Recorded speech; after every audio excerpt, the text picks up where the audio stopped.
আমি প্রফেসর কান্তিশ কুমার সরকার international medical college হাসপাতালে cardiology বিভাগে অধ্যাপক এবং বিভাগীয় প্রধান হিসেবে কর্মরত আছি। এখানে আমাদের ইন্টারন্যাশনাল মেডিকেল কলেজে কার্ডিওলজি বিভাগে আমরা হার্টের রোগীদের সর্বপ্রকার চিকিৎসা দিয়ে থাকি। এখানে চিকিৎসাটা মূলত দুইভাবে, একটা চিকিৎসা হলো আমাদের আউটডোর পেশেন্টদের আমরা প্রয়োজনীয় হিস্ট্রি এবং শারীরিক পরীক্ষা করে এবং প্রয়োজনীয় ইনভেস্টিগেশন দিয়ে আমরা রোগীদের চিকিৎসা দিয়ে থাকি। আরেকটা গ্রুপ হলো যে যারা ইমার্জেন্সি হার্টের রোগী, তাদের আমরা ভর্তির মাধ্যমে আমাদের ওয়ার্ডে ভর্তি করে আমরা রাউন্ড দিয়ে আমরা তাদের প্রয়োজনীয় চিকিৎসা দিয়ে থাকি। এখানে আমাদের কার্ডিওলজি বিভাগের একটা হলো যে আমরা তিনজন অধ্যাপক আছি, আমরা তিনজন একসাথেই প্রতিদিন আমরা রোগীদের দেখে থাকি।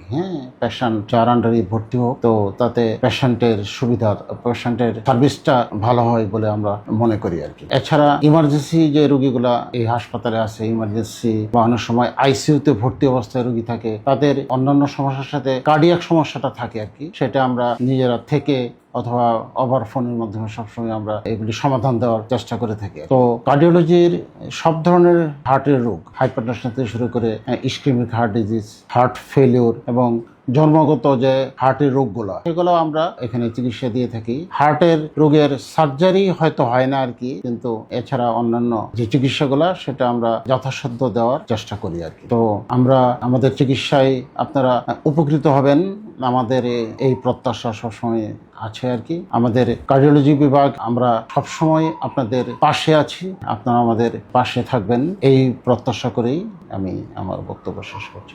ধন্যবাদ সবাইকে।